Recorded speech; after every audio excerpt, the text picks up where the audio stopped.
Mason Duarte knew what it felt like to be invisible, the single father working overtime just to keep the lights on, watching his 8-year-old daughter outgrow her shoes faster than he could afford new ones. When his great-uncle died and left him an old garage, everyone in town laughed at the poor mechanic who'd inherited what looked like a pile of junk. But Mason was wrong. While fixing a leaky roof, he found a hidden room filled with classic cars worth $175 million. Ferrari after Ferrari, a prototype Shelby, even a rare 1938 Bugatti, perfectly preserved and waiting. The discovery made him rich overnight, but it also brought vultures circling. Developers wanted his land, collectors wanted his cars, and the town wanted their cut. The real question wasn't how the cars got there, but why his uncle had hidden them instead of selling them to save their struggling town. What Mason discovers about his uncle's true plan will shock you. Before we jump back in, tell us where you're tuning in from, and if this story touches you, make sure you're subscribed, because tomorrow I've saved something extra special for you. The morning fog hung low over Iron Ridge like a shroud, clinging to the empty lot where the steel mill used to stand. Mason Duarte pulled his rusted Ford pickup into the driveway of his rental house, the engine coughing its familiar protest before finally surrendering to silence. Through the cracked windshield, he could see Leah's face pressed against the living room window, her breath fogging the glass as she waited for him to come inside. At 32, Mason carried the weight of a man twice his age. His shoulders were permanently hunched from years of bending over car engines, and his hands bore the permanent stains of motor oil that no amount of scrubbing could remove. The lines around his eyes came not from laughter but from squinting at repair manuals by the light of a single bare bulb, stretching every dollar until it screamed. "Daddy!" Leah burst through the front door before he could even turn off the ignition, her small arms wrapping around his legs with the fierce intensity that only 8-year-olds possess. She smelled like the strawberry shampoo he bought on sale 3 bottles at a time, and her dark hair, so much like her mother's was, pulled back in a ponytail that had seen better days. "Hey there, little mechanic," Mason said, scooping her up despite the protest from his aching back. "What did you build today?" Leah's eyes lit up the way they always did when she talked about her projects. She was forever constructing elaborate worlds from cardboard boxes and duct tape, creating castles and spaceships and magical kingdoms from whatever scraps she could find. "I made a garage for my toy cars," she announced proudly.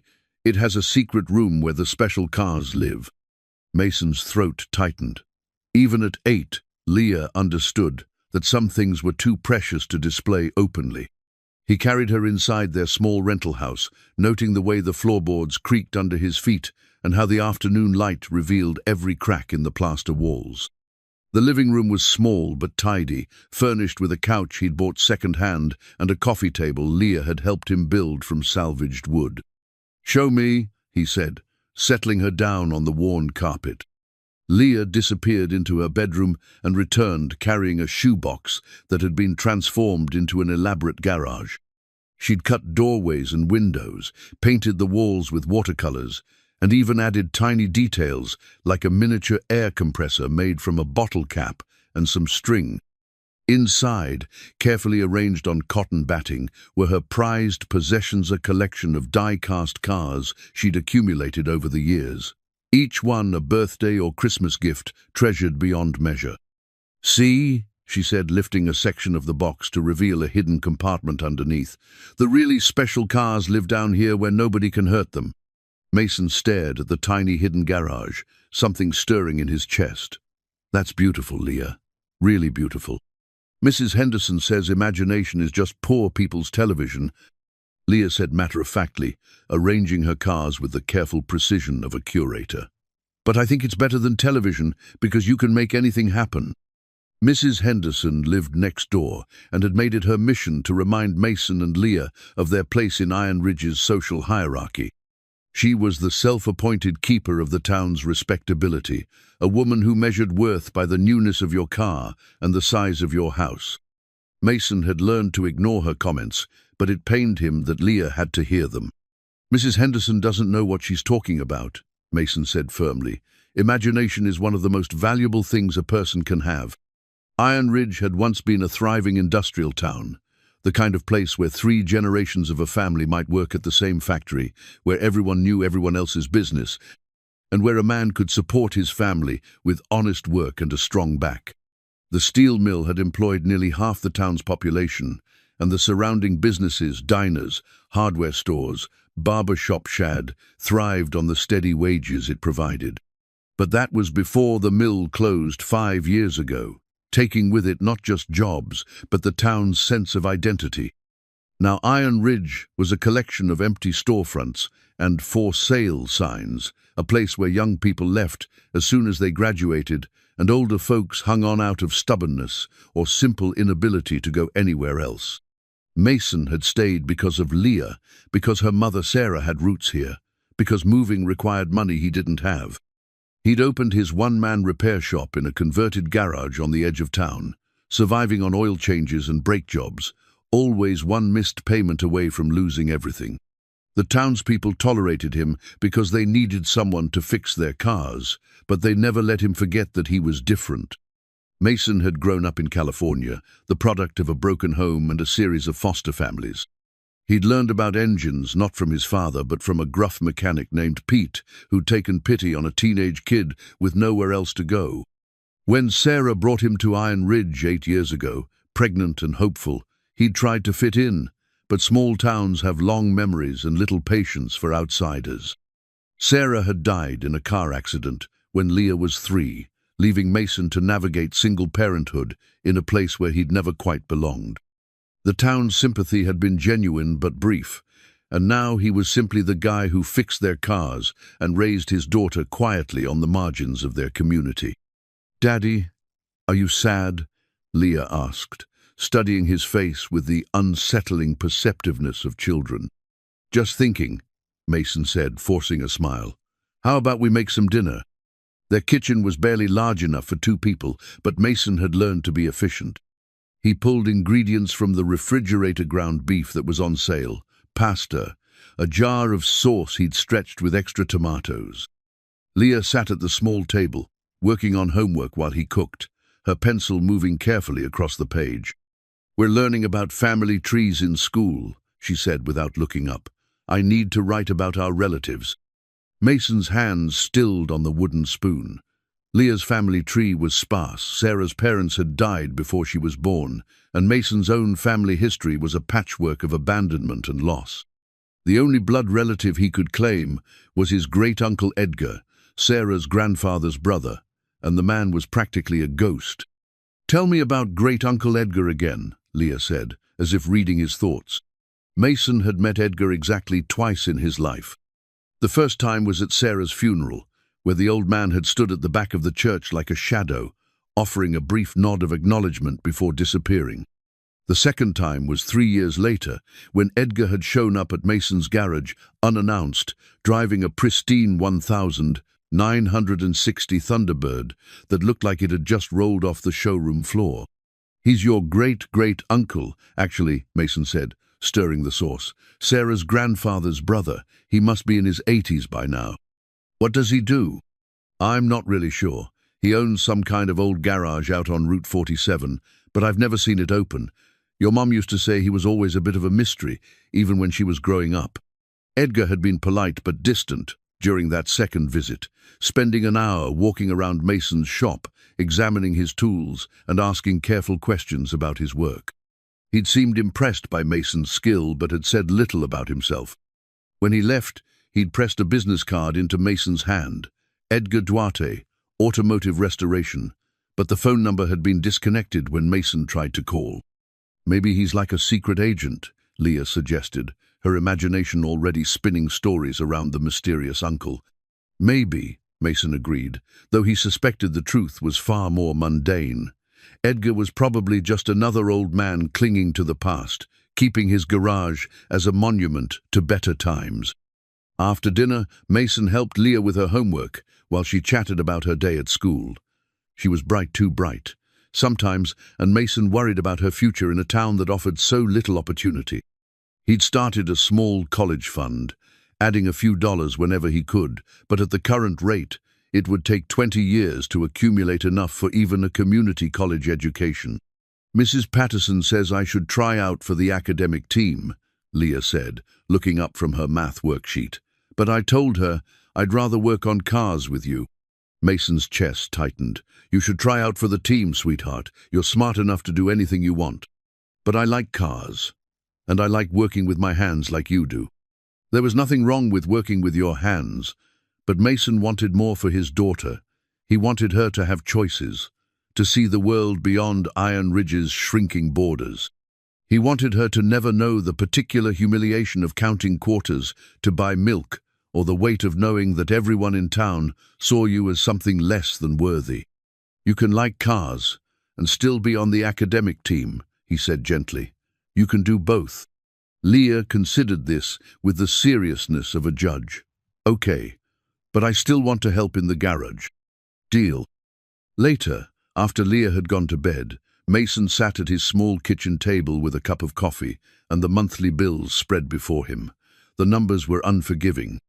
Rent, utilities, groceries, Leah's school supplies, insurance, each item chipped away at his modest income until there was nothing left for savings or emergencies or small luxuries like new shoes when the old ones wore out.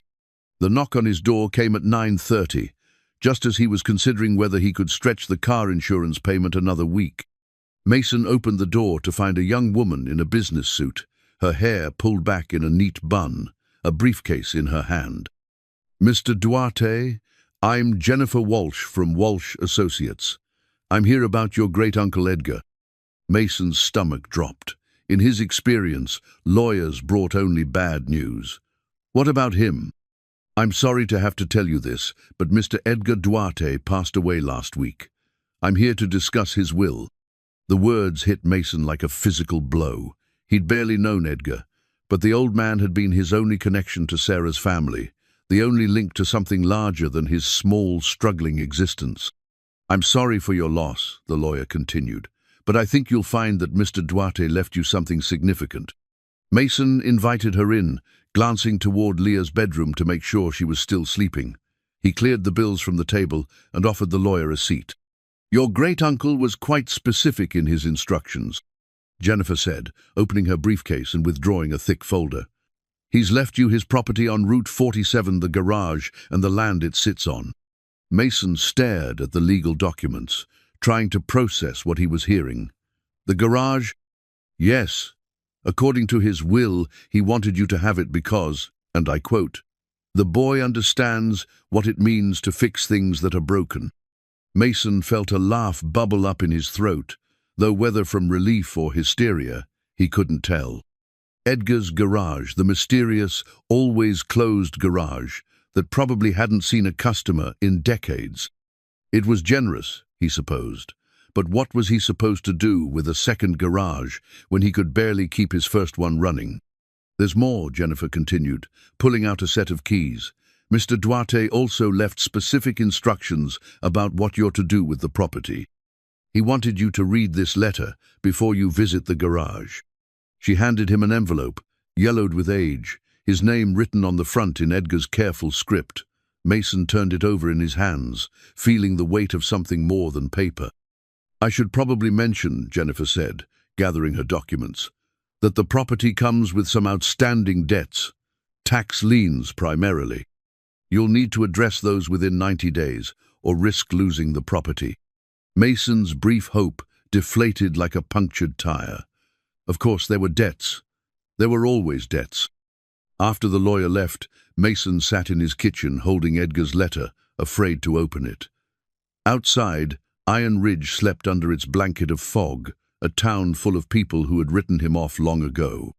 Tomorrow, they would probably laugh at him for inheriting what they assumed was just another burden. But tonight, for just a moment, Mason allowed himself to imagine that maybe, just maybe, Edgar had left him something more than an old building and a pile of bills. Maybe he'd left him a chance. He opened the envelope and began to read. Edgar's letter was brief, written in the same careful script that had addressed the envelope. Mason, if you're reading this, then I'm gone, and you're probably wondering what to do with an old man's garage. Don't let them tear it down. There's more here than meets the eye. Look for the brass key taped under the third workbench drawer. When you find what I've hidden, remember that some treasures are meant to be shared, not sold. The town needs what I've saved. You'll understand when you see it. Trust your instincts, boy. You've got good hands and a good heart. Edgar. Mason read the letter 3 times before setting it down on his kitchen table. The words were cryptic, almost nonsensical, but something in Edgar's tone suggested this wasn't the rambling of an old man. Edgar had been precise in life. Mason remembered that much from their brief encounters. Every word would have been chosen carefully. The next morning, Mason dropped Leah off at school and drove out to Route 47. Edgar's garage sat at the end of a gravel road, surrounded by weeds and overshadowed by old oak trees. The building itself was larger than Mason remembered, a long, low structure with 4 service bays and what looked like office space at one end. The paint was faded but not peeling, and the roof appeared solid despite its age.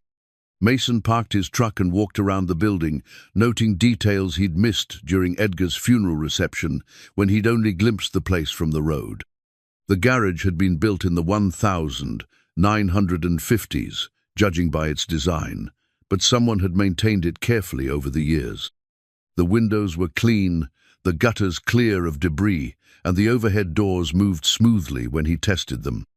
Inside, the garage was spotless. 4 service bays equipped with hydraulic lifts, tool chests that would have made any mechanic envious, and workbenches that had been organized with military precision. Mason ran his hand along one of the workbenches, feeling the smooth wear patterns left by decades of use. This wasn't an abandoned garage, this was a shrine to automotive craftsmanship. The third workbench was near the back wall, and Mason knelt to examine its drawers. The top 2 slid open easily, revealing carefully organized tools and parts. The third drawer stuck slightly, and when Mason pulled harder, he felt something shift. Reaching underneath, his fingers found a small piece of tape holding something metallic. The brass key was old but well-maintained, about 3 inches long with an ornate head that suggested it belonged to something important. Mason turned it over in his palm, wondering what Edgar had wanted him to find. There were no obvious locks in the garage, no safe or storage room that would require such a key. He spent the next hour exploring every corner of the building, looking for anything that might need unlocking. The office space contained a desk, filing cabinets, and a bookshelf full of automotive manuals, but nothing that required Edgar's mysterious key. Mason was beginning to think the old man's instructions were the product of a failing mind when he noticed something odd about the back wall. The concrete block construction was consistent throughout the garage, except for one section near the rear corner. There, the blocks were a slightly different shade, as if they'd been added later. Mason pressed against the wall and felt the slightest give, as if there was space behind it. He retrieved a flashlight from his truck and examined the wall more carefully. What he'd taken for slight color variation was actually the outline of a door, so perfectly fitted that it was nearly invisible. Running his hands along the edges, Mason found a small keyhole hidden behind a loose block at shoulder height.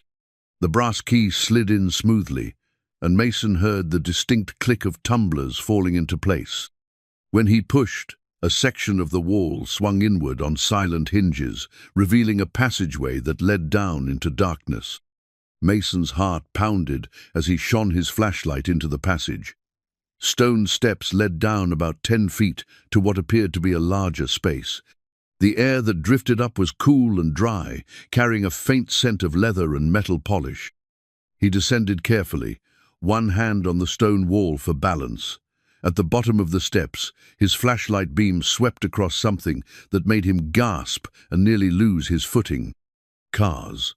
Row upon row of automobiles, each one covered by a fitted cloth cover, arranged in perfect lines in what had to be an underground garage larger than the building above.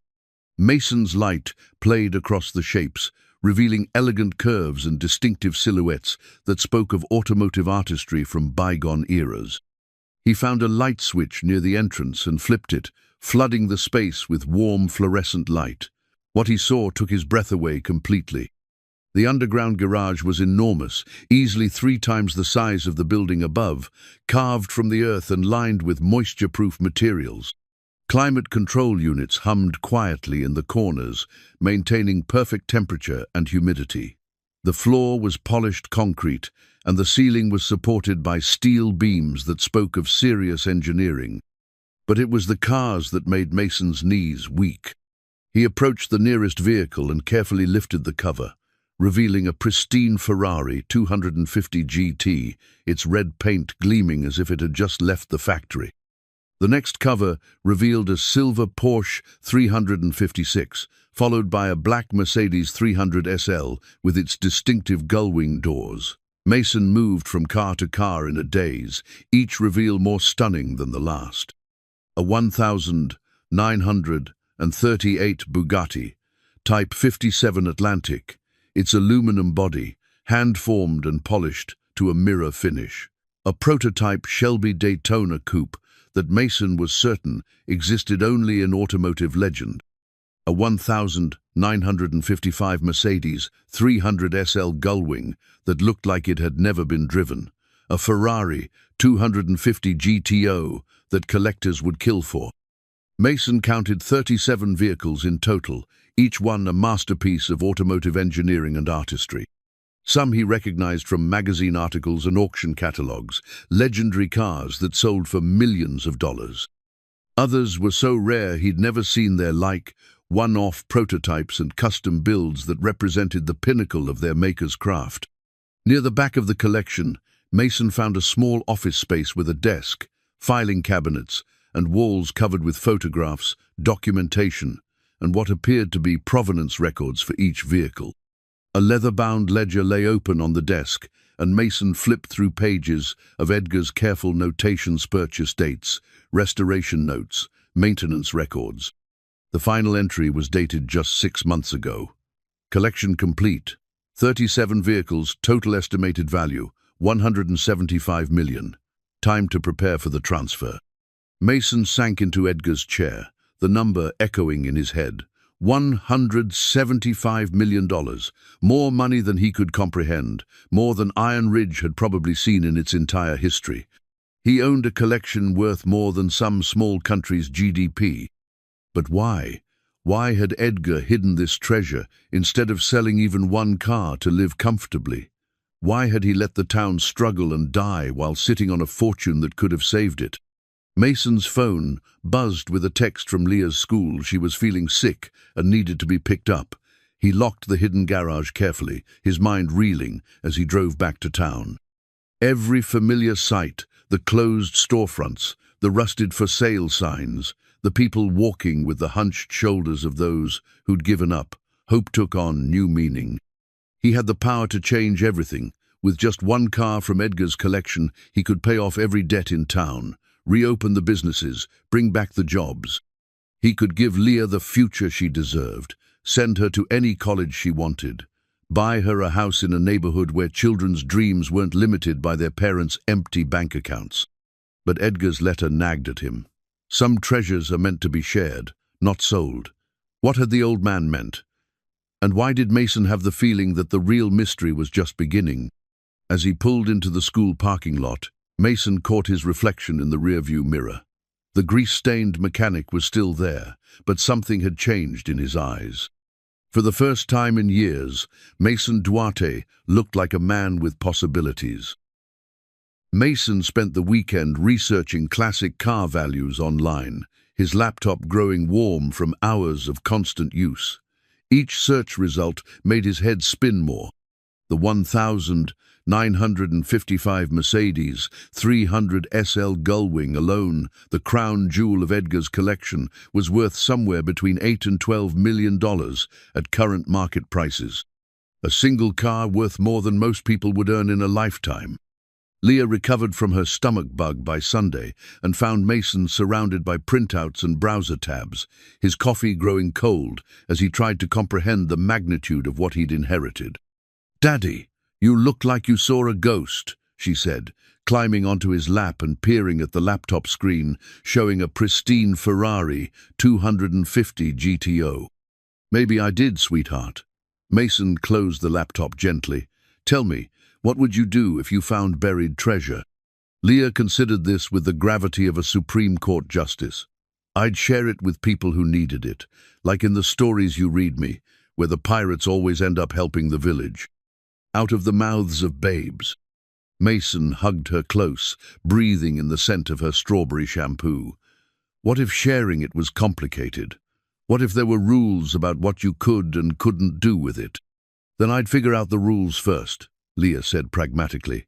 Mrs. Patterson says you should always understand the rules before you play the game. Monday morning brought Mason's first visitor regarding the inheritance. Ellie Park knocked on his garage door at 7:30, carrying a steaming cup of coffee and wearing the slightly anxious expression of someone about to ask a favor. Mason knew Ellie by sight. She was the town librarian, about his age, with intelligent brown eyes and prematurely grey hair she wore in a practical ponytail. They'd gone to high school together briefly, though she'd been in advanced classes while he'd spent most of his time in shop. She'd also been one of the few people who'd attended Sarah's funeral without being obligated by work or social convention. I hope you don't mind me bothering you, she said, offering him the coffee. I heard about Edgar's garage, and I was wondering if you might need some help with the historical research. Mason accepted the coffee gratefully. Historical research? For the estate, property that old, especially with Edgar's reputation, there might be documentation you'd want to preserve. Family papers, business records, things that could be important for whatever you decide to do with the place. There was something in her tone that suggested she knew more than she was letting on. Mason studied her face, noting the way she avoided direct eye contact. What do you know about Edgar? He asked. Ellie relaxed slightly, as if she'd been hoping he'd ask. More than most people, probably. I've been the town historian for the last 5 years, and Edgar's name comes up a lot in the old records. He was involved in things here that most people have forgotten. What kind of things? Community development mainly. Back in the 60s and 70s, when the mill was still running strong, Edgar donated money for the vocational school, the library expansion, even helped fund the Little League fields. But he always did it quietly, anonymously. Most people never knew where the money came from. Mason felt a piece of the puzzle click into place. He had money back then, enough to make a difference, but then something changed in the early 80s. The donations stopped, and Edgar became more reclusive. People assumed his business had failed, but the property taxes kept getting paid, utilities stayed on. He was still there, just hidden. Ellie stepped closer, lowering her voice even though they were alone in the garage. Mason, I think Edgar was planning something big. I've found references in old town meeting minutes, fragments of conversations about a future fund or a legacy project. Nothing concrete, but enough to make me think he didn't just disappear. He was waiting. Waiting for what? Maybe for the right person to inherit what he'd built, someone who'd understand his vision. Mason set down his coffee cup, decision crystallizing in his mind. Would you like to see what Edgar left me? The drive to Edgar's garage was quiet, Ellie staring out the window at the familiar landmarks of a town that had forgotten how to hope. When Mason led her through the hidden door and down into the underground collection, her gasp echoed off the concrete walls. Dear Lord, she whispered, moving from car to car with the reverence of someone entering a cathedral. Mason, do you understand what this is? A lot of money. It's a museum. Look at the selection. These aren't just expensive cars. They represent different eras, different innovations in automotive design. The Bugatti Atlantic. There are only 4 in existence. The Shelby prototype, that's part of racing history. The Mercedes Gullwing, that revolutionized sports car design. Ellie moved to Edgar's desk and began examining the documentation with practiced efficiency. Look at this, she said, holding up a folder. Provenance papers, insurance documents, maintenance records. Edgar didn't just collect these cash, preserved them. This is a complete historical archive. Mason joined her at the desk, watching as she spread out photographs and documents. Many of the pictures showed Edgar with the cars, but younger Edgar in his 40s and 50s, working on engines, polishing chrome, attending car shows and racing events. He was serious about this, Ellie continued. Look at these insurance policies. Every car is insured for its full market value, premiums paid up for the next decade. Edgar wasn't hiding these cars because he was was protecting them. But from what? Ellie pointed to a newspaper clipping tucked into one of the folders, dated 1982. The headline read, "Local car collection targeted by thieves." The article described a break-in at a private garage in the next county, where several rare vehicles had been stolen and apparently sold overseas to private collectors. Edgar would have read this, Ellie said. Maybe that's when he decided to build the underground garage. Maybe he realized that keeping the cars visible made them vulnerable. Mason found himself studying a photograph of Edgar, standing next to the Mercedes 300 SL, both man and machine gleaming in bright sunlight. Edgar looked proud but also somehow sad, as if he understood that beauty this pure couldn't exist in the open world without being corrupted or destroyed. "There's something else," Ellie said, pulling out a manila envelope marked Iron Ridge Economic Development Confidential.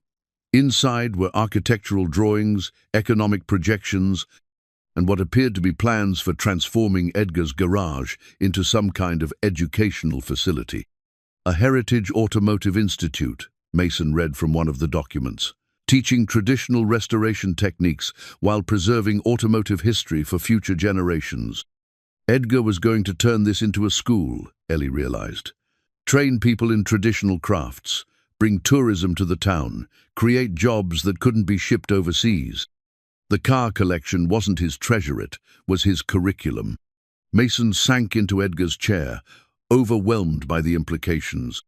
Edgar hadn't been a reclusive collector, he'd been a visionary, planning for a future that would honor the past while creating opportunities for people like Mason and his neighbors. But why didn't he do it himself? Mason asked. Why wait? Ellie was quiet for a long moment, studying another document. Maybe he knew he didn't have the right skills. Edgar was a collector, a preservationist. But this kind of project would need someone who could actually teach people to work with their hands. Someone who understood what it meant to struggle, to build something from nothing. Their eyes met across Edgar's desk, and Mason felt the weight of responsibility settling on his shoulders like a familiar tool belt. Edgar hadn't just left him a fortune, he'd left him a mission. News traveled fast in a town the size of Iron Ridge. By Tuesday morning, half the diner was buzzing with rumors about Mason's inheritance, and by Wednesday, the first vultures had begun circling. Mason was under the hood of Mrs. Patterson's Honda when he heard the expensive car pull up outside his garage. He emerged to find a man in his 50s climbing out of a black BMW, his silver hair perfectly styled, and his suit probably worth more than Mason made in a month. "Mr. Duarte, I'm Richard Pemberton from Pemberton Classic Automotive." The man extended a manicured hand. "I represent several serious collectors who are very interested in your recent acquisition." Mason wiped his hands on a shop rag before shaking. "I'm not sure what you mean." Pemberton's smile was the practiced expression of someone who made his living convincing people to part with valuable things. "Come now, Mr. Duarte, word gets around in our community. Edgar Duarte was known to serious collectors, even if he never sold anything. We know he had quite a collection, and we're prepared to make you a very generous offer. I haven't decided what I'm doing with the property yet." Of course. But consider this, maintaining a collection of that caliber requires significant expertise and resources. Insurance alone must be costing you thousands per month. Storage, climate control, security, these things add up quickly. Better to sell to people who can properly appreciate what Edgar assembled. Pemberton pulled out a business card and a folder thick with documentation. "I've taken the liberty of preparing some preliminary valuations based on what we believe Edgar owned. Conservative estimates, mind you, but we're talking about $40 to $50 million minimum. My clients are prepared to offer $60 million for the entire collection, cash, with immediate transfer. No fuss, no complications." Mason glanced at the folder without opening it. $60 million was more money than he'd ever dreamed of, enough to set up Leah for life and still have enough left over to help the town. But something about Pemberton's eagerness made him cautious. "I'll need time to think about it." "Naturally. But don't wait too long, Mr. Duarte. Markets for these vehicles can be volatile, and my clients won't keep their offer open indefinitely." After Pemberton left, Mason found he couldn't concentrate on Mrs. Patterson's Honda. The man's offer kept echoing in his head, $60 million for Edgar's cars. It was a fortune beyond imagining, enough to solve every problem he'd ever had. So why did he feel like he'd just been offered 30 pieces of silver? Thursday brought a different kind of visitor. Mason was closing up for the day when a white van pulled up, followed by a pickup truck loaded with surveying equipment. 3 men in work clothes got out, along with a woman in a business suit who looked like she'd stepped out of a corporate boardroom. "Mr. Duarte, I'm Amanda Chen from Horizon Development Group. We understand you've inherited some property on Route 47. Mason nodded warily. The surveying equipment was making him nervous. "We're always looking for development opportunities in communities like Iron Ridge," Chen continued. "Rural areas with good highway access but depressed property values. Your uncle's property is particularly interesting because of its size and location." "Interesting how?" Chen smiled, the same predatory smile Mason had seen on Pemberton's face. "The land is perfect for a shopping complex. Big box stores, chain restaurants, maybe a discount hotel. We could bring hundreds of jobs to Iron Ridge, really revitalize the community. And the garage would have to go, unfortunately. But we're prepared to offer you fair market value for the entire property building and land. $2 million, immediate closing." Mason thought about Edgar's careful preservation of automotive history, his plans for an educational institute, his vision of a future that honored the past. "The building has historical significance." "I'm sure it does, but sentiment doesn't pay the bills. $2 million would set you up for life, Mr. Duarte. You could move somewhere with better opportunities for your daughter. She's school-aged, isn't she? Kids need good schools, safe neighborhoods." The implied threat made Mason's jaw clench. "I'll need to think about it." "Of course, but like I told your friend yesterday, these opportunities don't last forever. Market conditions change, zoning issues arise. Better to take a sure thing while it's on the table." After they left, Mason sat in his truck in the parking lot of Edgar's garage, watching the sun set through the old oak trees. In 2 days, he'd been offered enough money to transform his life. First $60 million for the cars, now $2 million for the property. Either offer would solve his immediate problems and give him financial security beyond his wildest dreams. But accepting either offer would mean destroying Edgar's vision, breaking up the collection, erasing the carefully preserved history that the old man had spent decades assembling. It would mean admitting that everything in Iron Ridge was for sale to the highest bidder. His phone rang, interrupting his thoughts. The display showed a number he didn't recognize. "Mason, this is Tom Bradley. I used to work at the mill with your Sarah's dad." Mason remembered Tom, a quiet man with gentle hands who'd been a foreman before the mill closed. "Hi, Tom. How are you holding up?" "Well enough. Listen, I heard about your inheritance, and I wanted to call before you heard this from someone else.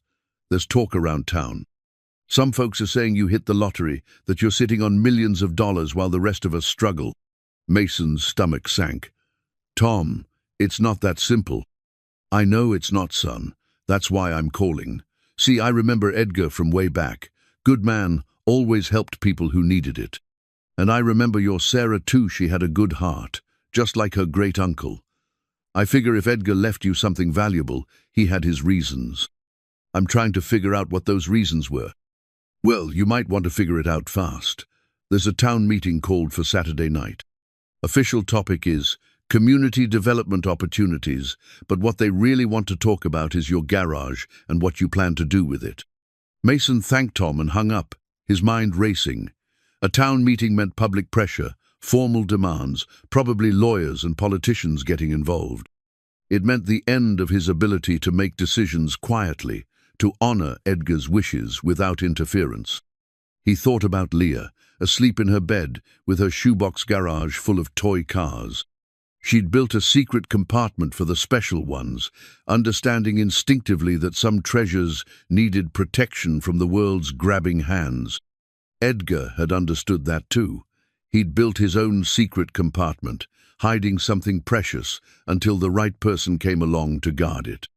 The question was whether Mason had the strength to be that person, or whether the pressure would force him to do what everyone expected, sell everything and run. As he drove home through Iron Ridge's empty streets, Mason made his decision. Saturday night's meeting would determine not just his future, but the future of everything Edgar had worked to preserve. It was time to find out what kind of man he really was. Friday morning brought Mason's most unwelcome visitor yet. Colt Harrington arrived in a convoy of black SUVs, like a presidential motorcade rolling into Iron Ridge's modest downtown. The man himself emerged from the lead vehicle, wearing a perfectly tailored suit and the confident smile of someone accustomed to getting exactly what he wanted.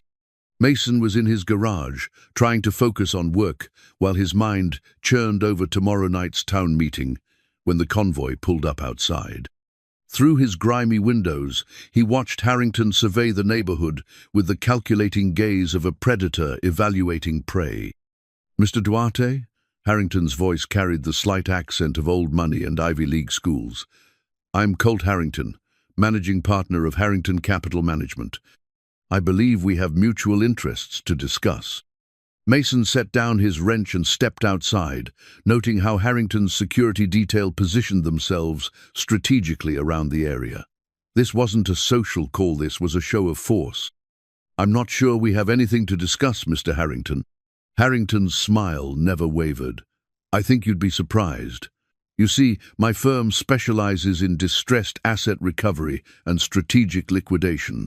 We help people like yourself maximize the value of unexpected inheritances.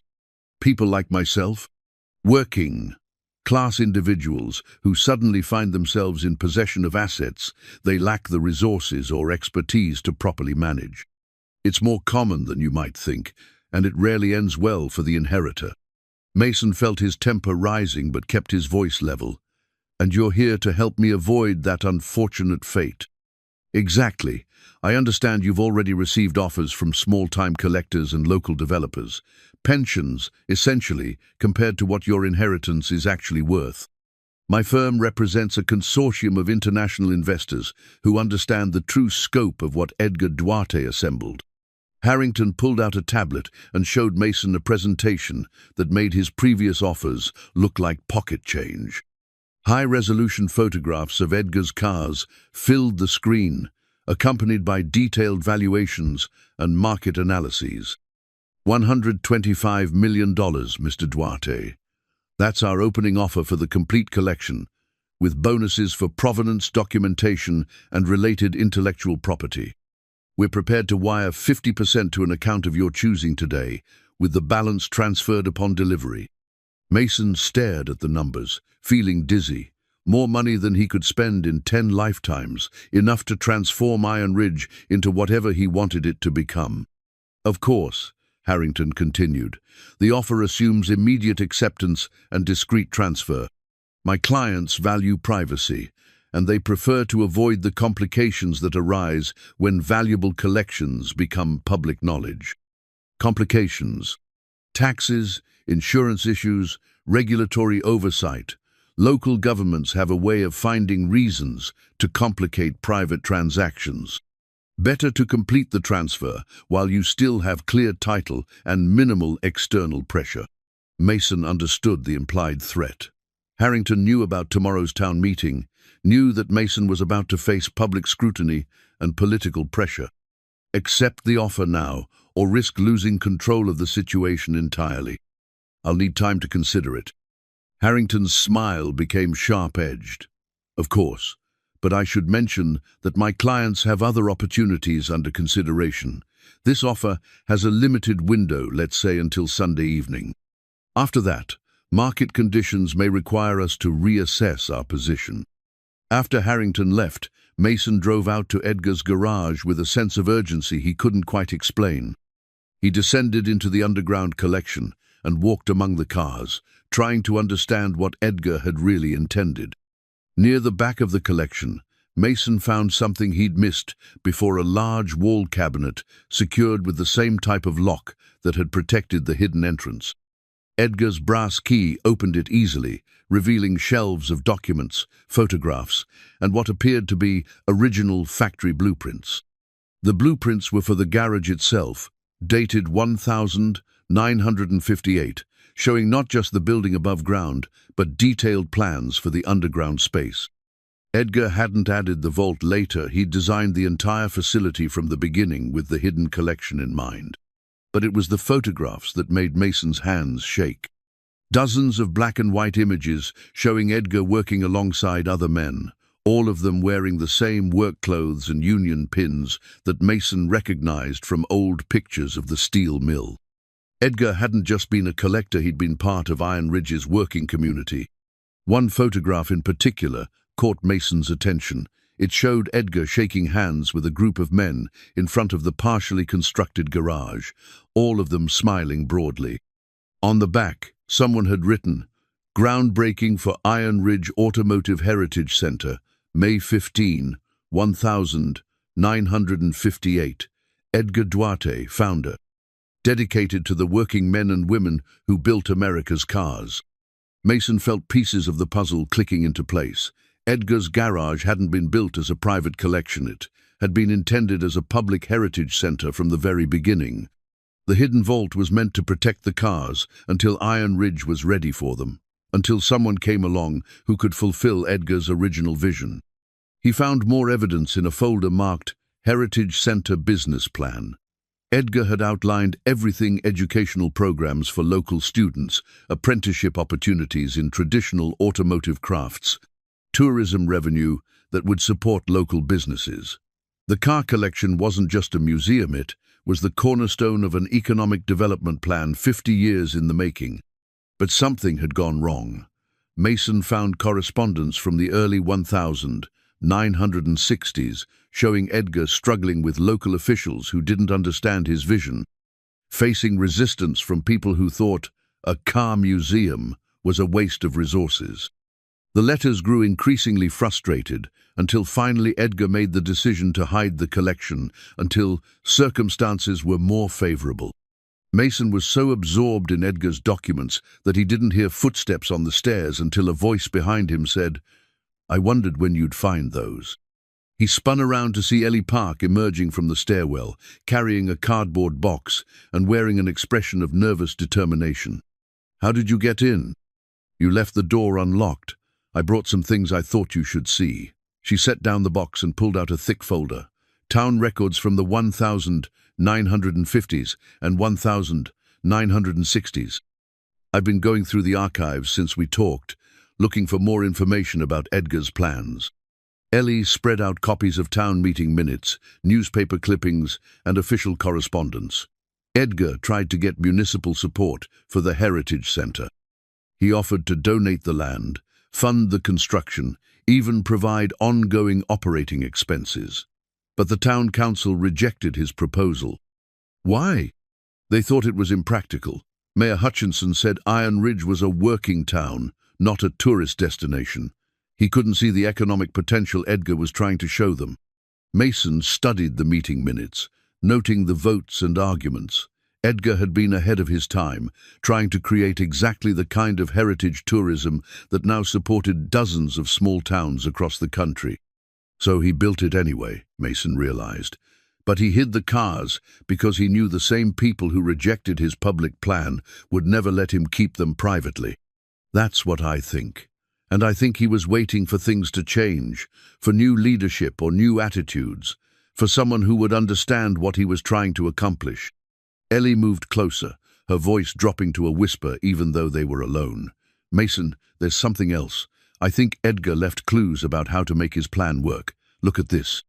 She showed him a business card, tucked into one of Edgar's folders, Pebble Beach Concours d'Elegance, judge application. On the back, Edgar had written notes about entry requirements, judging criteria, and prize structures. Edgar was planning to enter the Mercedes in the concours. Ellie said.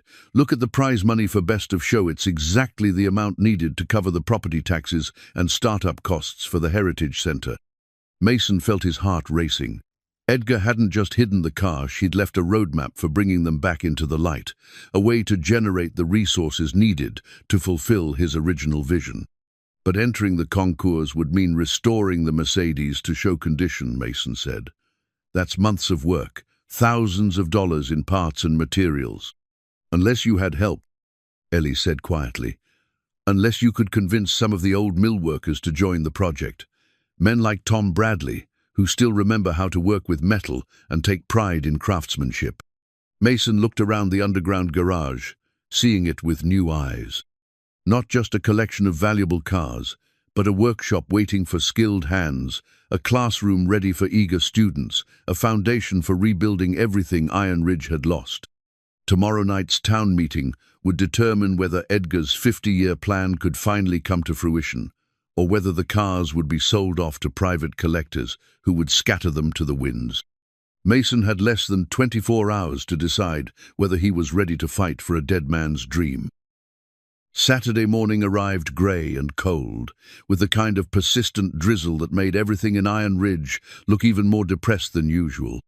Mason woke before dawn, his mind churning with fragments of Edgar's business plan and the weight of decisions that would affect not just his future, but the future of everyone in town.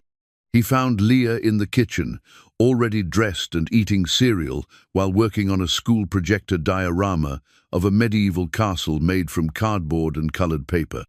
"Look, Daddy," she said, pointing to tiny figures she'd drawn and cut out.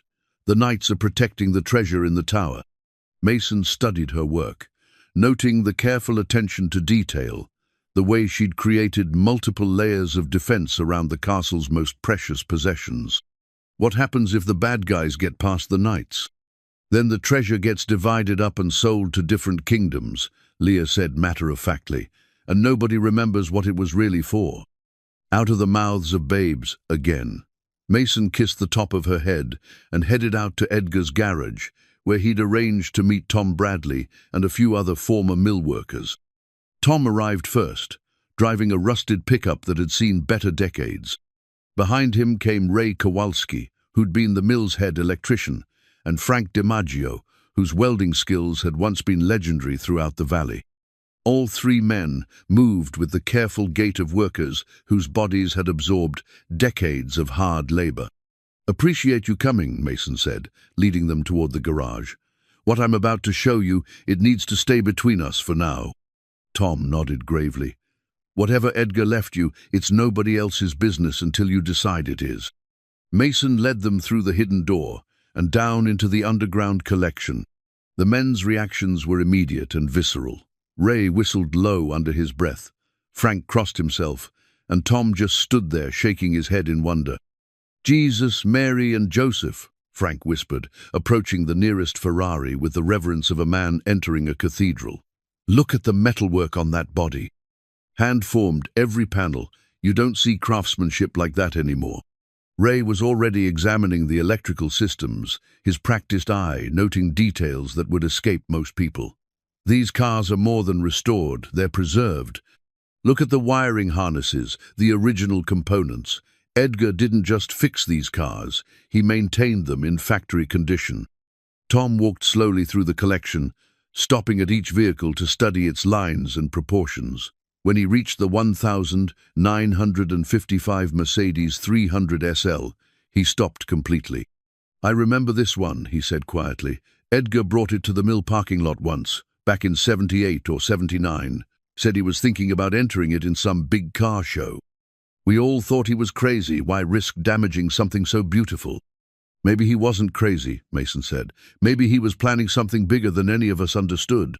He showed them Edgar's business plan, the original blueprints for the Heritage Center, the documents outlining educational programs and economic development strategies. The three men studied the papers with the intensity of engineers reviewing structural plans. "This could work," Ray said finally. "Training programs for automotive electrical systems, heritage restoration techniques. There's a real market for this kind of specialized knowledge." Frank nodded agreement. Young people today, they know computers, but they don't understand metal, how to shape it, how to make it last. Edgar was talking about preserving skills, not just cars. But it would take serious work to make it happen, Tom added. Starting with that Mercedes, if Edgar really planned to enter it in a concours, it would need a complete restoration. Engine rebuild, interior work, paint correction, hundreds of hours. Mason felt his heart racing. What if we had help? What if some of the other guys from the mill wanted to get involved? The three men exchanged glances, and Mason could see the spark of interest in their eyes. These were craftsmen who'd been forced into retirement by economic circumstances, their skills and knowledge gathering dust while they collected unemployment and tried to figure out what to do with the rest of their lives. "Who else were you thinking about?" Ray asked. Miguel Santoche did all the precision machining at the mill. Bobby Chen, who could rebuild any engine ever made. Maybe some of the younger guys too, people who want to learn traditional skills. Tom was already mentally assembling a team. We'd need parts, tools, workspace. The overhead garage is big enough, but we'd need equipment. Edgar left tools, Mason said. Professional, grade stuff. Some of it I've never seen before. And there's funding, not much, but enough to get started. What about the town meeting tonight? Frank asked. Word is there's going to be pressure to sell everything, take the money and run. Mason felt the weight of Edgar's vision settling on his shoulders like a familiar tool belt. Then we need to show them there's a better way. We need to demonstrate that Edgar's plan can work, that preserving the collection can benefit everyone. They spent the next 2 hours examining the Mercedes in detail, cataloguing what needed to be done to bring it to concours condition. The engine was solid, but would need rebuilding. The interior required new leather, but the framework was intact. The paint was good, but would need correction and polishing to achieve show car standards. 6 months, Tom estimated. Working weekends and evenings. With the right team, we could have her ready for next year's Pebble Beach concours. And if we win Best of Show? Mason asked. Prize money covers the tax debt and provides start-up capital for the Heritage Center, Ray said, having studied Edgar's financial projections. It's actually a pretty solid business plan. As the men prepared to leave, Tom pulled Mason aside.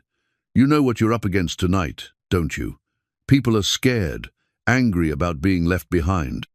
They're going to see those cars as their ticket out of poverty, and they won't want to hear about long-term plans or community development. I know. You're going to need allies, people who remember what this town used to be, who still believe it could be something again. Will you be there tonight? Tom smiled, and for a moment Mason could see the foreman he'd once been, the man who'd guided crews through complex projects and never backed down from a challenge. Wouldn't miss it. And I'll bring some friends.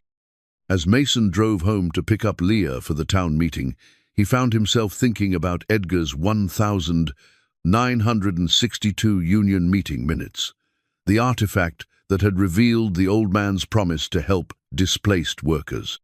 Edgar had made a commitment 50 years ago, and now it was up to Mason to honor that promise. Tonight would determine whether Edgar's dream died with him or whether it could finally come to life in the hands of people who understood its true value.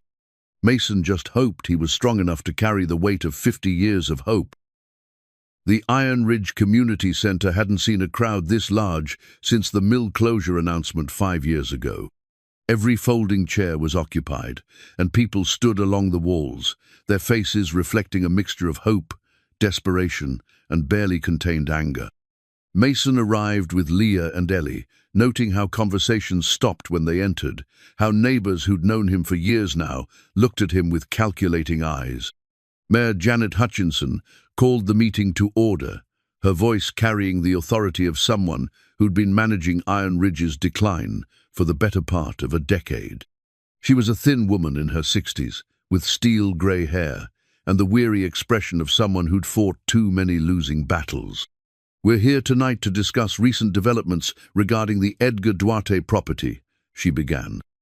As you all know, Mason Duarte has inherited what appears to be a valuable collection of classic automobiles. Given the potential impact on our community, We felt it was important to have an open discussion about next steps.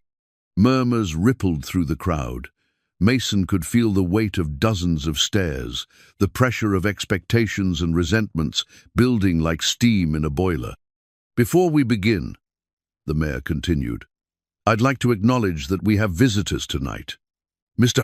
Colt Harrington from Harrington Capital Management has requested time to address the community about economic development opportunities."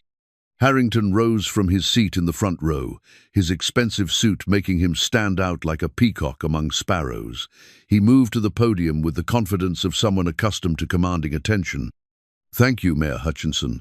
Ladies and gentlemen, I'm here tonight because Iron Ridge represents exactly the kind of opportunity my firm seeks to support. You have a hard-working community, excellent highway access, and now, thanks to Mr. Duarte's inheritance, the capital resources to transform your economic future." Harrington clicked a remote, and a portable screen displayed a polished presentation showing artists' renderings of shopping centers, office complexes, and residential developments. "My clients are prepared to purchase Mr. Duarte's automotive collection for $125 million. He announced, and the room erupted in gasps and excited chatter. "That's enough money to revitalize your entire downtown, attract new businesses, create hundreds of jobs." Mason felt his stomach clench as he watched his neighbors' faces light up with hope. $125 million would solve everyone's problems, pay off every debt, give every family a chance at a better future. "Of course," Harrington continued, "such an investment would require certain commitments from the community. Zoning changes to accommodate modern commercial development, infrastructure improvements, tax incentives to attract retailers and employers." "What about the garage?" called out Mrs. Henderson from the back of the room. "What happens to Edgar's building?" "Unfortunately, the existing structure wouldn't be compatible with modern development standards. But we're prepared to include building demolition and site preparation in our overall investment package." Mason stood up, his heart pounding. "I haven't agreed to sell the collection." The room fell silent, all eyes turning to him. He could see disappointment and anger beginning to replace hope on his neighbors' faces. "Mason," Mayor Hutchinson said carefully, "I think we all understand this is a big decision. But you need to consider what's best for the entire community, not just your own interests." "That's exactly what I'm trying to do," Mason replied. "But I don't think selling the collection is the answer." Harrington's smile became predatory. "Mr. Duarte, I understand you're emotionally attached to your inheritance.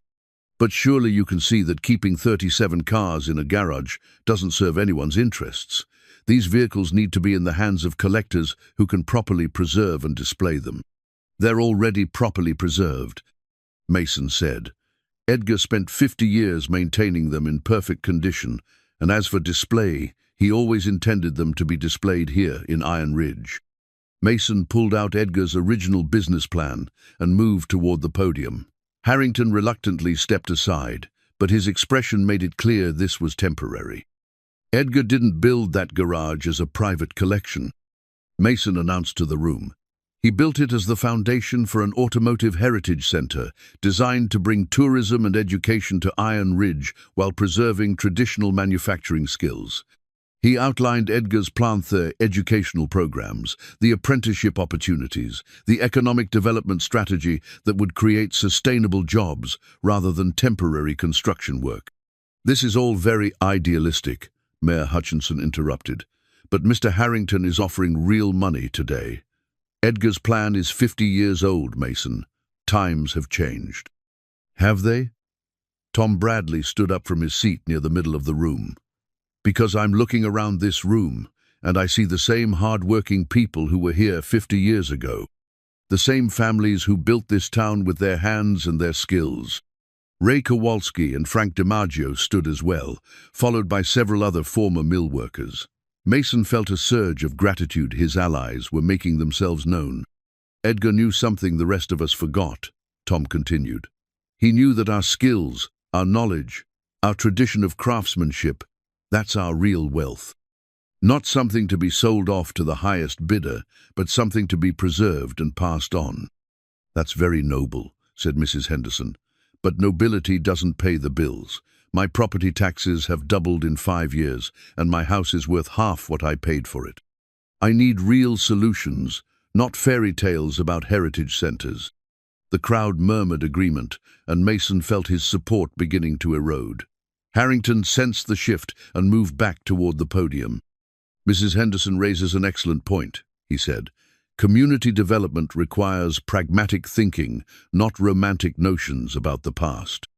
That's when Ellie Park stood up, holding a manila folder Mason hadn't seen before. "Actually," she said, in a voice that carried clearly through the room, "Edgar's plan was more pragmatic than any of us realized." She moved to the front of the room and pulled out a document that made Mason's heart skip a beat. It was an insurance policy, yellowed with age, but bearing official seals and signatures. "I found this in the county records office yesterday," Ellie announced. "It's a community insurance policy taken out by Edgar Duarte in 1963. He insured his entire automotive collection, not for his own benefit, but as a financial guarantee for the town of Iron Ridge." Mason stared at the document, reading the terms with growing amazement. Edgar had structured the insurance so that in the event of his death, the policy would pay out not to his heirs, but to the town itself, contingent on the collection being preserved and displayed for public benefit. "The policy is still active," Ellie continued. "Current value, based on updated appraisals, is $175 million. But it only pays out if the collection remains intact and is used for educational and cultural purposes within Iron Ridge." The room erupted in chaos. People shouted questions, argued among themselves, demanded explanations. Harrington's face had gone pale, and Mayor Hutchinson was frantically flipping through the insurance documents. "This changes everything," the mayor said, her voice barely audible over the crowd noise. "If Edgar structured this as a community asset, then selling the collection would void the insurance," Ellie finished, "and the town would lose the largest economic development fund in its history." Mason felt the pieces of Edgar's 50-year plan finally clicking into place. The old man hadn't just hidden the cash, he'd legally structured their preservation as the town's financial future. He'd created a situation where doing the right thing was also the profitable thing. Harrington was already moving toward the exit, his expensive suit and confident demeanor no match for the angry stares of people who just realized they'd been offered a fraction of what they were actually entitled to. "This is still theoretical," he said over his shoulder. "Insurance policies can be challenged. Legal structures can be changed. Nothing is set in stone." But Mason could see in his neighbors' faces that something had shifted. The desperation was still there, but it was now mixed with possibility, the chance that they could honor their past while building their future, that they could preserve Edgar's legacy while securing their own. As the meeting broke up into smaller groups of excited conversation, Mason found himself surrounded by people asking questions, offering support, volunteering for whatever came next. For the first time since inheriting Edgar's garage, he felt like he wasn't carrying the weight alone. "So," Tom Bradley said, clapping Mason on the shoulder, "when do we start restoring that Mercedes?" The Pebble Beach Concours d'Elegance entry form arrived on a Tuesday morning in March, 8 months after the town meeting that had changed everything. Mason held the official document in his hands, feeling the weight of Edgar's 50-year dream condensed into 3 pages of requirements, deadlines, and judging criteria.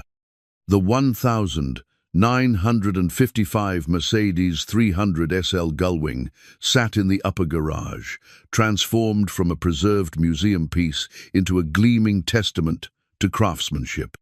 Every surface had been meticulously restored by hands that understood both the car's history and its importance to Iron Ridge's future. Tom Bradley emerged from under the hood, his face streaked with oil but his eyes bright with satisfaction. At 68, he moved with the careful precision of a master craftsman, every motion economical and purposeful. "Compression readings are perfect," he announced to the small crowd gathered around the Mercedes. Miguel's machine work on the cylinder head was flawless. Miguel Santos, the former mill machinist, beamed with pride.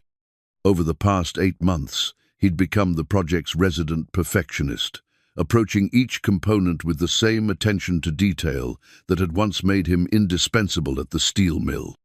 "The interior work is finished too," added Bobby Chen, who'd spent 3 months hand-stitching leather seats using techniques that were becoming extinct in an age of mass production. "Every piece matches the original specifications." Mason walked around the car, checking details that had become as familiar as his own daughter's face.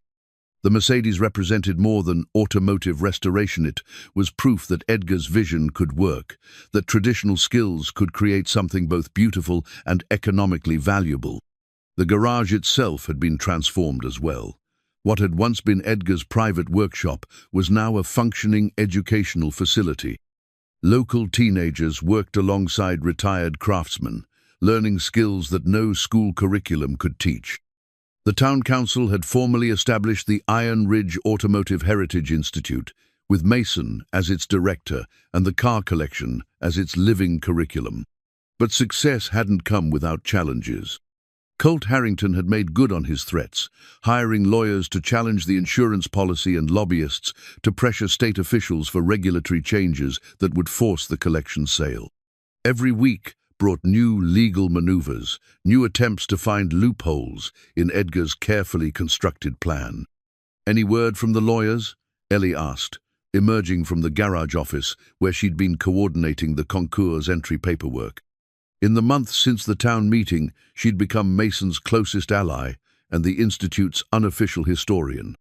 "Jennifer Walsh thinks we're safe for now," Mason replied. "But Harrington's not giving up. He's convinced the collection is worth more than the insurance payout, and he wants his clients to have it." Ray Kowalski looked up from the electrical system he'd been fine-tuning. "Let him try. This car's going to show the world what Iron Ridge can do." The Mercedes would be judged against the finest restored automobiles in the world, evaluated by experts who could spot flaws invisible to ordinary eyes. Best of show at Pebble Beach was the automotive equivalent of an Olympic gold medal, and the prize money along with the prestige would secure the Heritage Institute's future permanently. "Daddy, can I help?" Leah appeared at Mason's elbow, wearing miniature coveralls that Ellie had sewn for her. At 9, she'd become the project's unofficial mascot, her enthusiasm infectious among the older volunteers. "What do you think we should check next?" Mason asked, knowing that Leah's observations were often surprisingly acute.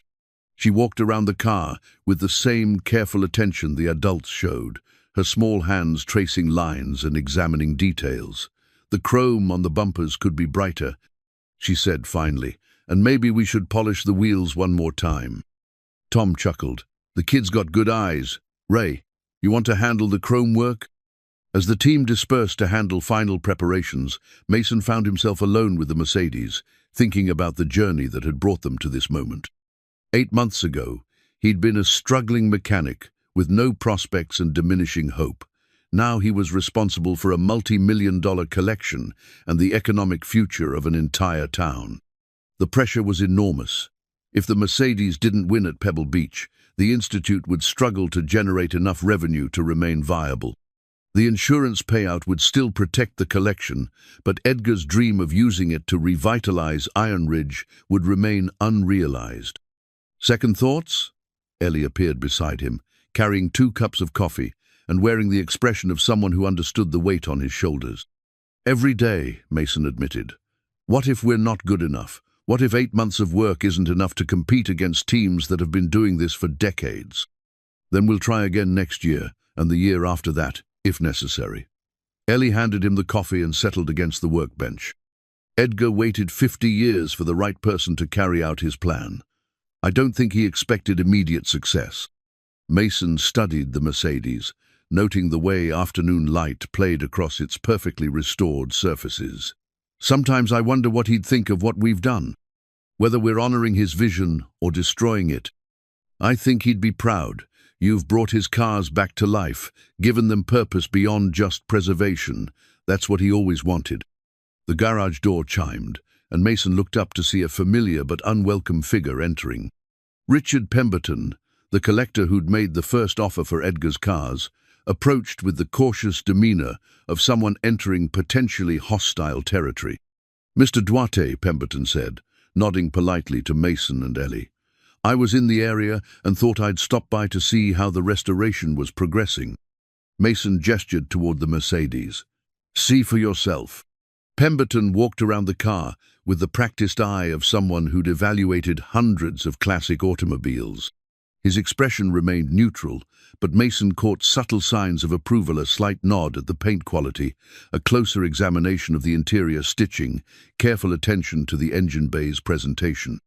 "Impressive work," Pemberton admitted finally. "Professional quality in every detail. Your team has genuine talent." "Thank you." Of course, talent alone doesn't guarantee success at Pebble Beach. The competition will be fierce, and some of the other entries have been in preparation for years.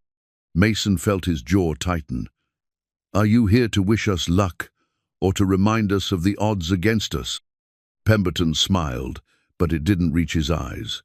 "Actually, I'm here to make one final offer. My clients are still interested in the collection, and they're prepared to be significantly more generous than before." He pulled out a folded document, $200 million for the complete collection, plus an additional $50 million for the garage property and associated assets. Transfer within 30 days, no complications, no legal challenges.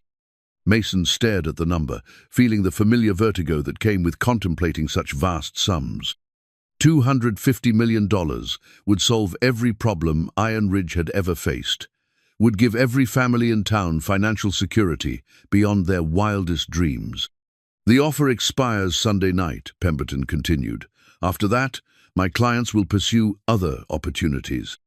And of course, if your Pebble Beach entry doesn't succeed well, insurance policies can be complicated things. Legal challenges have a way of dragging on for years."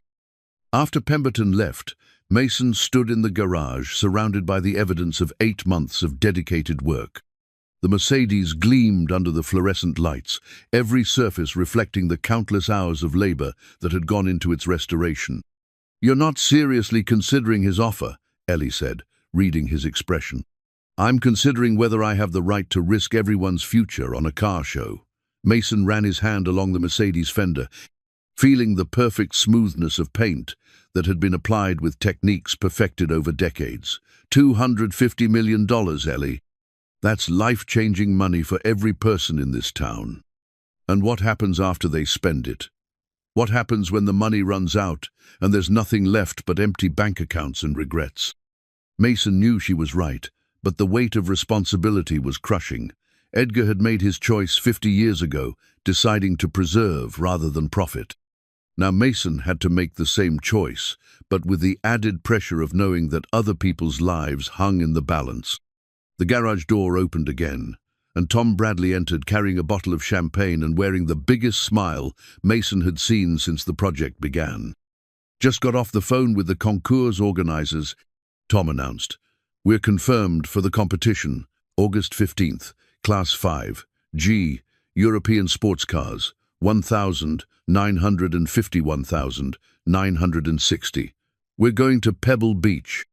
The team gathered around Tom, their excitement palpable despite the exhaustion of months of intensive work. Frank DiMaggio produced glasses from somewhere, and Ray Kowalski insisted on making a toast. "To Edgar Duarte," Ray said, raising his glass toward the underground vault where the rest of the collection waited patiently. "Who taught us that some treasures are worth more than money." "To Iron Ridge," added Miguel Santos, "and to proving that good work speaks for itself." "To the future," Tom Bradley finished, his eyes bright with the same hope that had sustained him through decades of disappointment.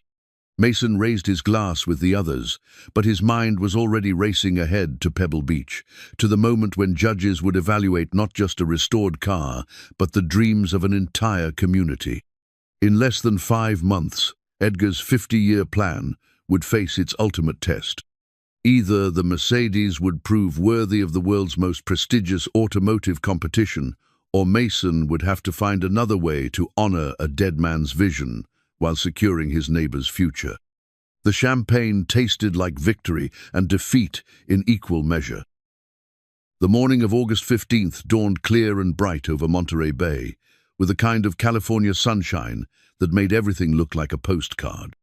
Mason stood in the parking area behind the Pebble Beach Lodge, watching as Tom Bradley and Ray Kowalski performed their final checks on the Mercedes 300 SL. Engine temperature perfect, oil pressure steady, Tom reported, his voice betraying none of the nervousness Mason felt churning in his stomach. She's ready. The past week had been a blur of preparation and anxiety. The team had driven the Mercedes from Iron Ridge in a custom trailer, every mile monitored and analyzed to ensure the car arrived in perfect condition. They'd rented a small house in nearby Carmel, transforming it into a temporary headquarters where last-minute details could be addressed without the pressure of curious spectators. Now, as Mason looked across the staging area at the other entries, he felt the full weight of what they were attempting. Gleaming Ferraris, prepared by teams from Italy, Porsches restored by German specialists who'd learned their craft at the original factories, Jaguars maintained by British artisans whose families had been working on those cars for generations. "Second thoughts?" Ellie asked, appearing at his side with a cup of coffee and wearing the official Iron Ridge Automotive Heritage Institute polo shirt she'd designed for the event. "More like 100th thoughts," Mason admitted. "Look at this competition, Ellie. These people have resources we can't imagine, experience we'll never match." Ellie followed his gaze to a pristine Ferrari 250 GT being fussed over by a team of 6 specialists, each one focused on a different aspect of the car's presentation. "They have money and experience," she agreed, "but we have something they don't." "What's that?" "Heart, purpose, a reason to win that goes beyond personal prestige." Leah appeared from behind the Mercedes, her face bright with excitement, despite the early hour. She'd insisted on coming to Pebble Beach, and Mason hadn't had the heart to deny her the chance to see Edgar's plan reach its culmination. "The judges are coming," she announced, pointing toward a group of distinguished-looking men and women making their way down the line of cars. Mason's mouth went dry. This was the moment that would determine whether 8 months of work had been worth the effort. He watched as the judges approached each vehicle with the careful attention of art critics examining a museum exhibition. Judge Patricia Whitman, a legendary figure in automotive restoration circles, stopped in front of the Mercedes with the kind of expression that revealed nothing. She was joined by Dr. Heinrich Müller, whose expertise in German automotive engineering was internationally recognized, and James Crawford, whose restoration business in England had been serving collectors for 40 years. "Good morning," Dr. Müller said in his precise accent. "This is the entry from the Iron Ridge Automotive Heritage Institute?" "Yes, sir," Mason replied, stepping forward with the documentation folder they'd prepared. "I'm Mason Duarte, the Institute's director."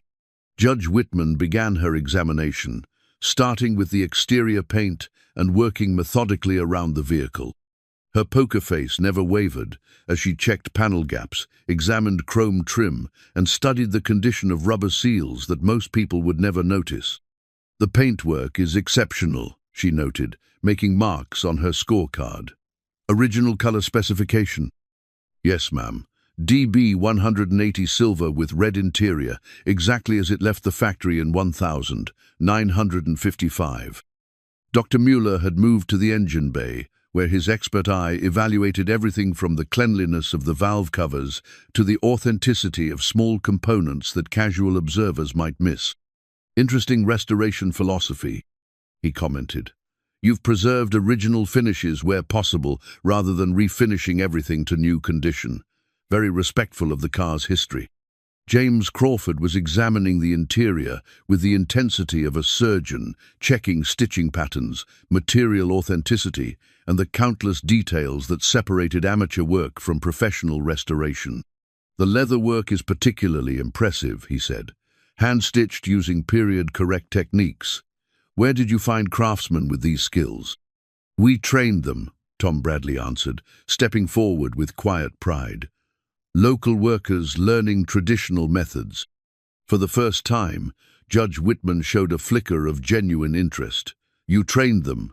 How long has your institute been operational? 8 months, Mason replied, watching her eyebrows rise slightly. This restoration was our first major project. The judges exchanged glances, and Mason felt his heart sink. 8 months wasn't nearly enough time to establish credibility in a field where some restoration shops had been operating for decades. Ambitious, Dr. Mueller said diplomatically. Very ambitious indeed. They spent another 10 minutes examining details: the condition of the spare tire, the authenticity of tool kits, the operation of mechanical systems that most modern cars had replaced with electronics. Each inspection felt like a test that Mason wasn't sure they were passing. Finally, Judge Whitman closed her folder and looked directly at Mason.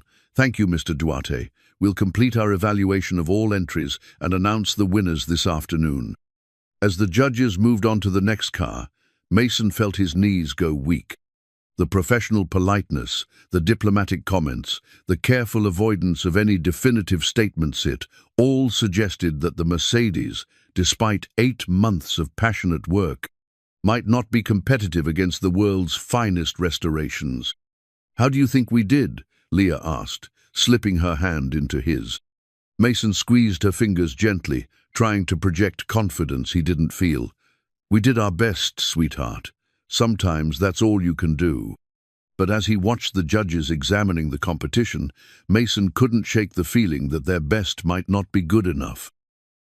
The afternoon sun cast long shadows across the pristine grass of Pebble Beach as hundreds of spectators gathered around the awards platform. Mason stood with his team near the Mercedes, trying to project calm, while his heart hammered against his ribs.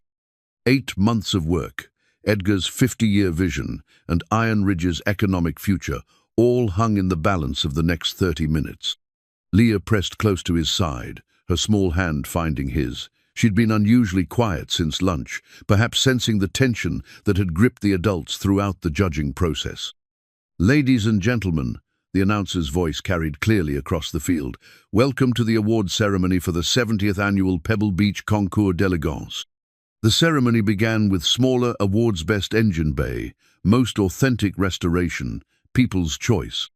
Each announcement brought polite applause and the kind of dignified celebration appropriate to such a refined event. Mason noted which cars were being recognized, trying to gauge where the Mercedes might stand in the judges' estimation. "The award for most innovative use of traditional techniques," the announcer continued, "goes to the Iron Ridge Automotive Heritage Institute for their 1,955 Mercedes-Benz 300 SL Gullwing." Mason felt his knees go weak with relief. It wasn't the best of show award they needed, but it was recognition that their approach had merit, that 8 months of passionate work had produced something worthy of respect. Tom Bradley clapped him on the shoulder. "That's a start, son. That's a real good start." As the ceremony continued, tension built toward the announcement of class winners. The Mercedes competed in European sports cars, 1,951,960, one of the most prestigious categories, with some of the finest restored automobiles in the world. Third place in Class 5, G, the announcer called out, the 1,950 7 Ferrari 250 GT Tour de France, owned by the Martinelli collection. Polite applause. Mason's heart rate increased. Second place in Class 5, G, the 1,958 Porsche 356 Speedster, restored by Gunther Automotive Restoration. More applause. Mason could feel sweat beading on his forehead despite the ocean breeze. And first place in Class 5, G, representing an outstanding example of community-based restoration excellence, the 1,955 Mercedes-Benz 300 SL Gullwing from the Iron Ridge Automotive Heritage Institute. The words hit Mason like a physical blow. They'd won their class. Against international competition, against teams with decades of experience, against restoration shops with unlimited resources, a group of unemployed steelworkers and a struggling mechanic had produced the finest example in their category. The team erupted in celebration, Frank DiMaggio letting out a whoop that could probably be heard back in Iron Ridge, Ray Kowalski pumping his fist in the air, Miguel Santos crossing himself and muttering prayers of gratitude in Spanish. But Mason's attention was focused on the announcer, who was now preparing to announce the overall Best of Show winner. This was the moment that mattered, the award that came with prize money sufficient to secure the Heritage Institute's future permanently. This year's competition has been particularly strong, the announcer said, with exceptional entries representing the finest in automotive restoration from around the world. The judges faced difficult decisions in every category. Mason found himself holding his breath.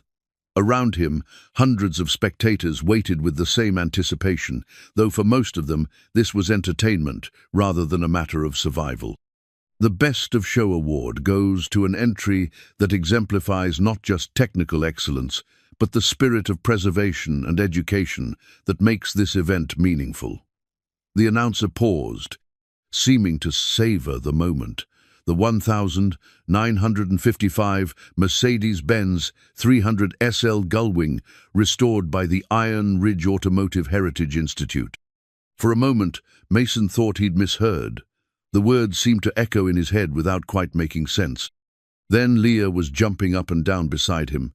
Tom was hugging him so hard his ribs creaked, and Ellie was crying openly while trying to take pictures with hands that shook too much to hold the camera steady. They'd won. Against all odds, against overwhelming competition, against the skepticism of experts who'd dismissed them as well-meaning amateurs, they'd won the most prestigious award in automotive restoration. As Mason walked toward the platform to accept the Best of Show trophy, he thought about Edgar, whose vision had made this moment possible. The old man had waited 50 years for someone to understand what he was trying to accomplish, had preserved his collection through decades of solitude and secrecy, trusting that eventually the right person would come along to carry out his plan.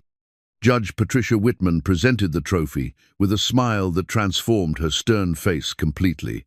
"Congratulations, Mr. Duarte. This restoration represents something special, not just technical skill, but genuine passion for preserving automotive history while building community." Mason accepted the trophy, its weight solid and reassuring in his hands. "Thank you. This award belongs to everyone who believed in Edgar Duarte's vision. We understand this project has broader implications beyond the car itself." Dr. Mueller added, "The judges were particularly impressed by your institute's educational mission and community focus. That's exactly the kind of initiative our industry needs to support." As Mason returned to his team, trophy in hand, he found himself surrounded by congratulatory strangers, reporters asking for interviews, and collectors expressing interest in visiting Iron Ridge to see the rest of Edgar's collection. But the moment that meant the most came when Leah looked up at him with eyes shining with pride and said, "Daddy, Uncle Edgar would be so happy." Mason knelt down to her level, the trophy between them catching the late afternoon light. "Yes, sweetheart, I think he would be." The prize money would cover the Heritage Institute's operating expenses for the next 5 years, giving them time to establish sustainable revenue streams and expand their educational programs. Edgar's insurance policy would remain intact, protecting the collection while allowing it to serve its intended purpose. Iron Ridge had its future back, built not on the sale of its treasures, but on the preservation of its heritage and the renewal of its pride. As the sun set over Monterey Bay, painting the sky in shades of gold and crimson, Mason held the Best of Show trophy and felt the weight of responsibility transform into the lightness of accomplishment. Edgar's 50-year plan had finally come to fruition, proving that some dreams are worth waiting for. 1 year later, Mason stood in the same spot where Edgar's garage had once hidden its secrets, but everything had changed. The underground vault was now brightly lit and accessible by a proper staircase, its climate-controlled environment protecting 36 cars, while the Mercedes 300 SL held place of honor in the main gallery above. The Iron Ridge Automotive Heritage Institute had exceeded everyone's expectations. Students came from 3 states to learn traditional restoration techniques from craftsmen who'd perfected their skills on the mill floor.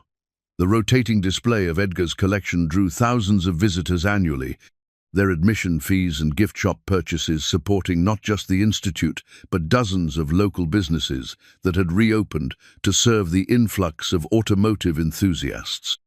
"Daddy, look what I made," Leah called out from the student workshop, where she was participating in the institute's junior program. At 10, she could identify automotive components that stumped college students, and her latest projector working model of a differential gear system demonstrated an understanding of mechanical principles that would have impressed Edgar himself. Mason examined her work with the pride of a father and the critical eye of an educator. "Perfect tolerances, smooth operation, and excellent documentation. You're ready for the intermediate program." Leah beamed with satisfaction, then returned to her workbench, where she was helping a group of visiting high school students understand how transmission systems functioned. She moved among them with the confidence of someone who'd grown up surrounded by automotive history, explaining complex concepts in the simple language that made learning enjoyable. The Institute's success had transformed more than just the building. Tom Bradley now served as head instructor, his decades of experience finally receiving the recognition it deserved. Ray Kowalski managed the electrical systems curriculum, while Frank DiMaggio taught welding and metalwork to students who understood they were learning arts that might otherwise disappear. Miguel Santos had perhaps benefited most from the transformation. His precision machining skills, unused since the mill closure, were now in constant demand as students learned to fabricate components for restoration projects. He'd hired 2 assistants and was planning to expand his workshop to handle the growing number of requests from collectors nationwide. "Mr. Duarte?" A voice interrupted Mason's thoughts. He turned to see a young woman in her 20s, wearing the kind of professional attire that suggested serious intent. "I'm Rebecca Chen from the National Automotive Heritage Foundation. We'd like to discuss a partnership opportunity." Mason had learned to be cautious about partnership opportunities. Success had brought attention from organizations that wanted to associate themselves with the Institute's prestige, not all of them motivated by educational goals. "What kind of partnership?" "We're developing a national network of heritage automotive centers, places that preserve both cars and the skills needed to maintain them. Your institute would be perfect as our flagship location in the Midwest." Rebecca outlined a program that would provide federal funding for expansion, establish exchange programs with similar institutions internationally, and create scholarship opportunities for students who couldn't otherwise afford the training. "There would be no changes to your current programs," she assured him. "The Foundation's role would be purely supportive, providing resources and connections that would help you reach more students." Mason found himself thinking about Edgar, wondering what the old man would have made of such opportunities. The Heritage Institute had grown beyond Edgar's original vision, but it remained true to his core principles, preserving the past while building the future, honoring tradition while embracing innovation. "I'll need to discuss it with our board," Mason said finally.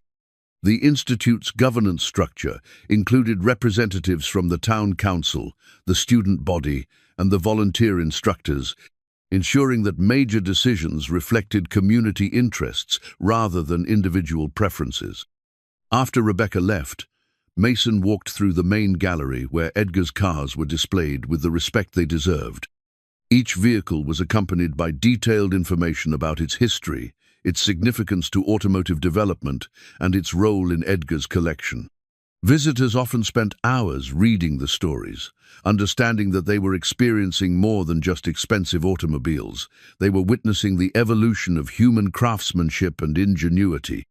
The bronze dedication plaque near the entrance had been installed 6 months after Pebble Beach, paid for by donations from grateful townspeople who understood what Edgar's vision had meant to their community. Its simple inscription captured the essence of what they'd accomplished. Iron Ridge Automotive Heritage Institute, dedicated to Edgar Duarte, 1925, 2023. Who understood that some treasures gain value when shared, and that the finest restoration is the renewal of hope? Ellie Park appeared beside him, carrying the day's visitor log and wearing the satisfied expression of someone whose work was making a difference. As the Institute's curator and educational coordinator, she documented every aspect of Edgar's collection while developing programs that made automotive history accessible to visitors of all ages. "Busy day," she reported. 342 visitors, including a group from the Smithsonian who want to discuss a traveling exhibition featuring Edgar's cars. Mason smiled at the irony. Edgar had spent 50 years hiding his collection from the world, and now that same collection was being courted by the nation's most prestigious museums. "Any word from Colt Harrington lately?" Ellie's expression darkened slightly. His lawyers withdrew their final appeal last month. The insurance policy's validity has been confirmed at every level, and the Heritage Institute's educational mission satisfies all the requirements for maintaining the payout. Harrington had never given up completely, spending more than a year challenging Edgar's legal arrangements and trying to find ways to force the collection's sale. But Edgar's planning had been too thorough, his documentation too complete, his vision too clearly articulated to be overturned by legal technicalities. "He's moved on to other opportunities," Ellie continued. "Apparently there's a collection of vintage aircraft in Montana that he thinks has potential."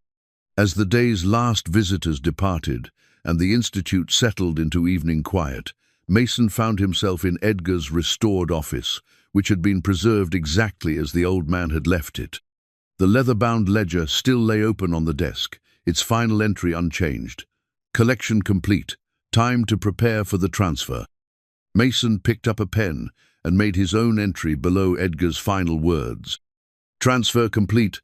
Time to build the future, MD." Outside, Iron Ridge bustled with the kind of activity the town hadn't seen since the mill's heyday.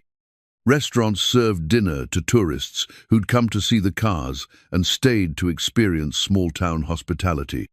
The old hotel had reopened, its rooms booked months in advance by collectors and students who wanted to spend time where automotive history was being preserved and taught. Leah appeared in the doorway, her coveralls traded for regular clothes, but her hands still bearing the honest stains of someone who worked with tools and understood the satisfaction of fixing things that were broken. "Ready to go home, Daddy?" Mason closed Edgar's ledger and stood up, feeling the weight of a successful day and the promise of tomorrow's possibilities. "Ready." As they walked through the gallery toward the exit, Mason reflected on the journey that had brought them here. A year ago, he'd been a struggling mechanic inheriting what everyone assumed was worthless. Now he was the director of an institution that honored the past while building the future, proving that Edgar's faith in him had been justified. The Mercedes 300 SL gleamed under the gallery lights, its best-of-show trophy displayed proudly nearby. But the real prize wasn't the award or the money. It was the knowledge that Edgar's 50-year dream had finally found its fulfillment in the hands of people who understood its true value. Mason turned off the lights and locked the door, leaving Edgar's collection to rest in the darkness until tomorrow brought new visitors, new students, and new opportunities to share the treasures that had been hidden for so long. Some things, he'd learned, were indeed worth waiting for.